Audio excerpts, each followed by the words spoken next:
పూర్తి వివరాలకు చదవండి రేపటి అక్షర శిల్పం దినపత్రికలో.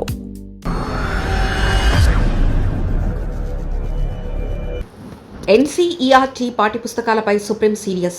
సీజేఐ జస్టిస్ సూర్యకాంత్ ఆగ్రహం. చిన్నారి మెదళ్లలో వ్యతిరేకత నింపుతారా అని ప్రశ్న. వెంటనే వెనక్కి తగ్గిన ఎన్సీఈఆర్టీ. భారత రాజ్యాంగ వ్యవస్థలో అత్యంత పవిత్రమైనదిగా భావించే న్యాయ వ్యవస్థను కించపరిచేలా పాఠశాల విద్యార్థులకు పాఠాలు బోధించడంపై అత్యున్నత న్యాయస్థానం నిప్పులు చెలరేగింది.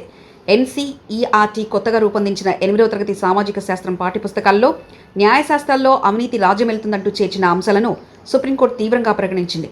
ఈ వ్యవహారాన్ని ప్రధాన న్యాయమూర్తి జస్టిస్ సూర్యకాంత్ నేతృత్వంలో బెంచ్ సుమోటాగా స్వీకరించింది. దేశ విద్యా వ్యవస్థలో జరుగుతున్న ఈ పెడధోరణిని ఎండగట్టింది. 8వ తరగతి విద్యార్థుల కోసం రూపొందించిన సామాజిక శాస్త్రం పుస్తకంలో న్యాయ వ్యవస్థ పాత్ర అనే అధ్యాయాన్ని చేర్చారు. అందులో న్యాయ వ్యవస్థ ఎదుర్కొంటున్న సవాళ్లను వివరిస్తూ దేశం కోర్టులో అవినీతి పెరిగిపోయిందని, దీనివల్ల సామాన్యులకు న్యాయం జరగడం లేదని పేర్కొన్నారు. అంతేకాకుండా న్యాయమూర్తుల నియామకాల్లో పారదర్శక లేదని, వ్యవస్థ మొత్తం లోపభూయిష్టంగా ఉందని అర్థం వచ్చేలా వ్యాఖ్యలను పొందుపరిచారు. ఈ పాఠంపై కొందరు న్యాయవాదులు అభ్యంతరం వ్యక్తం చేస్తూ సీజేఐ దృష్టికి తీసుకురావడంతో ఈ వివాదం వెలుగులోకి వచ్చింది. ఈ అంశంపై విచారణ చేపట్టిన సీజేఐ జస్టిస్ సూర్యకాంత్ అత్యంత కఠినమైన పదజాలంతో ఎన్సీఈఆర్టీ తీరును తప్పుపట్టారు. న్యాయ వ్యవస్థ ప్రతిష్టను మంటగలిపేందుకు భూమి మీద ఎవరిని అనుమతించబోమని, అది ఎన్సీఈఆర్టీ అయినా మరే ఇతర సంస్థ అయినా సరే వ్యవస్థపై విషం చిమ్మే ప్రయత్నం చేస్తే సహించేది లేదని ఆయన స్పష్టం చేశారు. లేత ప్రాయంలో ఉన్న విద్యార్థుల మనసులో న్యాయ వ్యవస్థ పట్ల గౌరవం పెంచాల్సింది పోయి ఇలాంటి ప్రతికూల భావజాలను నూరిపోయడం దేశ భవిష్యత్తుకు గొడ్డలు పెట్టని ఆయన ఆవేదన వ్యక్తం చేశారు. ఈ సందర్భంగా న్యాయస్థానం కొన్ని కీలక ప్రశ్నలు సంధించింది. ప్రజాస్వామ్యంలోని కార్యనిర్వహణ శాఖ శాసనసభలో ఉన్న లోపాల గురించి ప్రస్తావించకుండా కేవలం న్యాయ వ్యవస్థను మాత్రమే లక్ష్యంగా చేసుకోవడం వెనుక ఏదైనా లోతైన కుట్ర ఉందా అని సందేహం వ్యక్తం చేసింది. ఈ పాఠ్యాంశాన్ని ఎవరు రాశారు, దీనికి ఆమోదం తెలిపిన కమిటీలో సభ్యులెవరు అనే వివరాలను సమర్పించాలని కేంద్ర విద్యాశాఖను ఆదేశించింది. రాజ్యాంగ నైతికతకు విరుద్ధంగా పాఠ్యపుస్తకాలు ఎలా ముద్రిస్తారంటూ కోర్టు ప్రశ్నించింది. సుప్రీంకోర్టు నుంచి తీవ్రస్థాయిలో అక్షింతలు పడడంతో ఎన్సీఈఆర్టీ యంత్రాంగం వెంటనే అప్రమత్తమైంది. కోర్టులో విచారణ ముగిసిన కొన్ని గంటల వ్యవధిలోనే ఆ సంస్థ కీలక ప్రకటన చేసింది. వివాదాస్పదంగా ఉన్న 8వ తరగతి సామాజిక శాస్త్రం పాఠ్యపుస్తకాల్ని వెనక్కి తీసుకున్నట్లు ప్రకటించింది.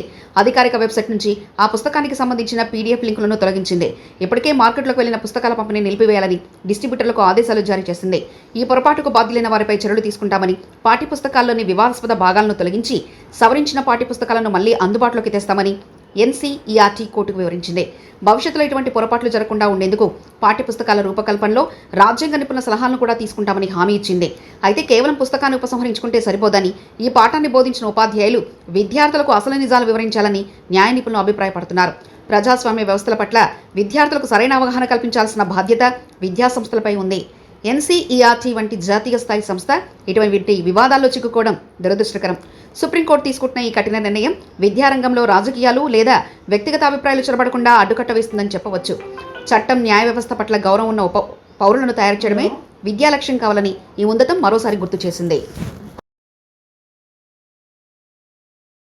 మరిన్ని కథనాల కోసం సబ్స్క్రైబ్ చేసుకోండి మీ అక్షర శిల్పం.